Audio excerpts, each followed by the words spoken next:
what's up everybody? I'm John Maffio, welcome to MaffmanJones Movie Reviews, and today I'm going to talk about Thor, the Dark World, spoilers. Spoilers, also more spoilers, so if you haven't seen the movie yet, then don't watch the rest of the video, unless you don't care. If you're nonchalant and you just, you don't like Marvel, if you're a DC fan and you strictly like DC, don't start fights in the comments section, because I don't care what you think is better! But before I begin, I have to put on my sophisticated glasses. So, let's get started.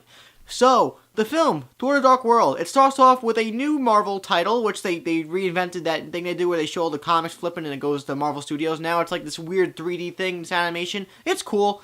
And basically, Thor has this niche now for starting off their movies with a narration from the great Sir Anthony Hopkins. And I like that, because now, whenever they make Thor movies, they should start off with Odin speaking in a monologue about some war that happened 2,000 years ago or whatever.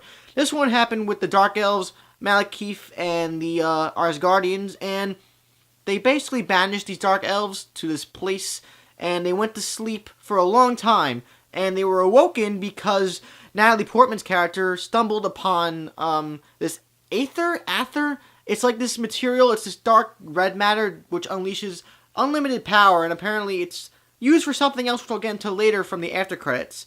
And this awakens Malekith, who's played by Doctor Who. I forgot the schematics and the backstory behind the portals and the floating objects in London. I'm sure they did, but I just didn't remember it. But yeah, there's floating objects which people could touch, and it makes like there's a giant cement truck that starts floating in the air. And there's portals, and Dr. Eric Selvig has these pole devices which allows for these portals to open. Also, this movie takes place a year after Avengers, I'm pretty sure.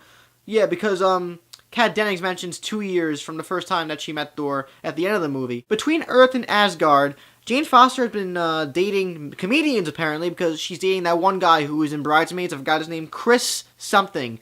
And he's not enjoying the date, obviously, because he thinks that there's somebody else in the relationship that's in like a third wheel, and that's Thor. He's out there. And then on Asgard, we have Loki, who is in prison because he fucks shit up on Earth. Obviously. Kat Dennings, being her typical witty self, which I guess I wouldn't call witty, I would call that typically annoying. She has an intern who has her own intern, and he's tall and lanky, and they fall in love because they both are idiotic, so I guess it makes sense.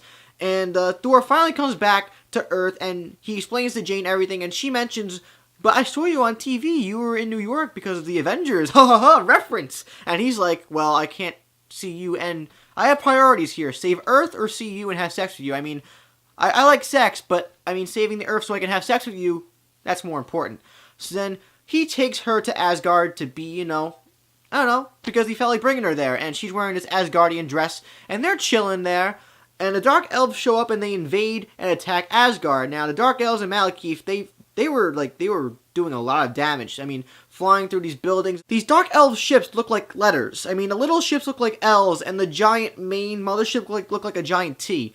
And these little ships, they're very agile, and they maneuver across all these objects, and they can blue, blue, blue. And one of them gets to the fortress where Odin and the rest of the family live, and it crashes through. They all come out, and the Asgard guards all die. Most of the elves die. Malekith lives. By the way, his right-hand man is Curse, who's one of the elves who sacrificed himself to basically become an unstoppable force.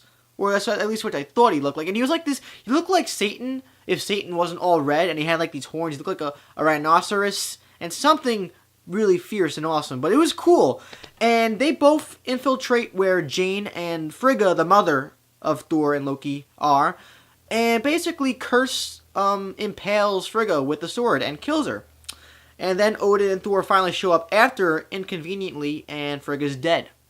So then we have like this really emotional funeral. I didn't feel the impact of her death at first, because I didn't really care about her character all that much, but the acting from everybody else and the scene that followed with the funeral of the Asgard guards and Frigga herself in front, in the ocean with the arrows and like the lights and stuff, it was really emotional. I thought that scene was really well executed, because I was like, damn, this actually is for a Marvel movie? This feels like something that I would see in something that was of higher caliber. Also, something that I noticed was that both Thor and Odin had a lack of remorse and emotion for Frigga. I mean, at first they were shocked and they showed a little bit of emotion, but then after that, like a few seconds later, they're just And I made a parallel connection there between them and King Leonidas with his army of 300 Spartans, because Spartans don't show remorse. They can't show emotion because that would make them look soft. Asgardians have to maintain their demeanor of looking like badasses and emotionless gods. Otherwise, I guess more people would attack Asgard? I don't know, but it was a cool touch that I'm sure Alan Taylor touched on. Now, 2 things I want to mention before I move on with the plot. 1, Dr. Eric Selvig, played by Stellan Skarsgård. He's cuckoo crazy. He's cuckoo for Cocoa Puffs. And they show him on TV running around naked by the Stonehenges in Easter Island. And he basically, Hawkeye has handled his situation better than Eric Selvig did, because I guess Hawkeye had more of a grip on what was going on with his situation with his brain. Dr. Eric Selvig, no, because he was infiltrated by a god, as he says. Also, Captain America cameo, Chris Evans with his amazing charismatic personality. Probably one of the best cameos in the whole cinematic universe so far. Now we find out why the Dark Elves and Malekith were able to infiltrate Asgard, and that's because they traced it back from Jane, who had absorbed the ether. And she was very dangerous because you can't really touch Jane. Only Thor can, obviously, for some reason. But whenever anybody else would touch Jane, they would, like, poof! It would be an explosion of sorts. And basically what their plan is now is the Warriors 3, Thor and Loki, and they unhatched Loki because Loki was imprisoned. And he was obviously affected by his mother's death. And even though he says, oh, I don't care about you all because I'm Loki and I'm a god and I'm badass, you know, he has a soft spot for Frigga and his mother, so he wanted to have revenge just as much as Thor and everybody else did. So they all team up, and they were teaming up to find a secret lair, a secret portal, which I guess Loki found, which was able to take him from one realm to the next, aside from having the Rainbow Bridge and the Bifrost. All this Marvel terminology is making my head hurt. So the Warriors 3, one by one, create blockades for Thor, Loki, and Jane so that they can get to this secret area. And Zachary Levi has some really badass moments in this movie, and he has one badass one at the end, at this part, where he's on this flying fortress ship, and he's like, for Asgard! And he flies off and he starts kicking ass. But anyway, they find the portal, they get to the realm where the Dark Elves are, and I can't pronounce the name of that realm. It was like some weird Russian-looking thing. It was like Slagvigenheim. And they get there, and Thor and Loki have this brilliant plan, which I actually thought that Loki cutting off Thor's hand was his own agenda, but it wasn't. They actually planned this all along. But something goes awry, and Malekith was able to absorb the ether from Jane. Now Jane is fine. She's not dead. I thought she was going to die in that scene for some reason, but she didn't. And then using the ether, basically Malekith had a Dragon Ball Z moment when he absorbed that ether, because he became, you know, like when Goku basically unleashes his potential when he becomes all red and highlighted? That's what that was. And he basically kills Loki. And that was a really good scene too. Like, I was actually convinced that Loki was dead, but then I thought, wait a minute, no, his character, Tom Hiddleston is too damn good as Loki, and they're not ready to kill off that character yet, and so they don't, because 5 minutes later you see him basically come back to Asgard as a guard. Loki comes back to Asgard as this guardian and talks to Odin, and he smiles ominously, and then from there, we don't see him until the end of the movie, which I'll get to in a few seconds, but then we see this awesome fight between Thor and Malekith, and also Jane and the rest. They try to help in some way, but they actually are pretty substantial in the help. Basically, Malekith and Thor are fighting each other, and Malekith was basically unstoppable after he absorbed the ether, but for some reason, Thor was able to get some punches in there, even so.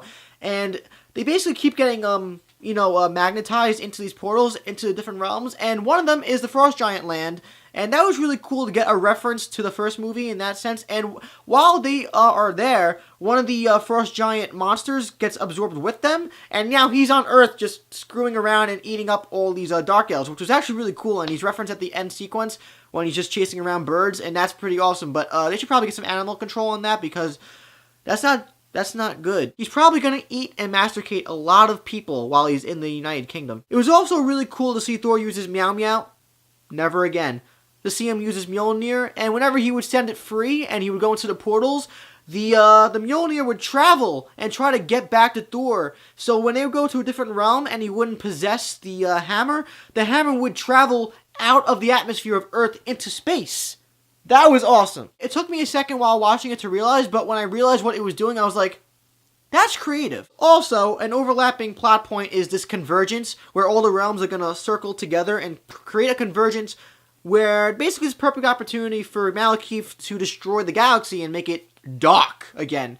But while he's in the middle of this and he's about to do it, Thor is the only one who can actually go into the Ether area and destroy Malekith. So he slowly makes his way in there and he jumps, he does this badass thing, and he hits Malekith with a hammer and he sends him flying. And then the mothership, which is overlapping London, falls, and it basically, Dr. Selvig creates a portal to bring Malekith and this mothership into their own homeland.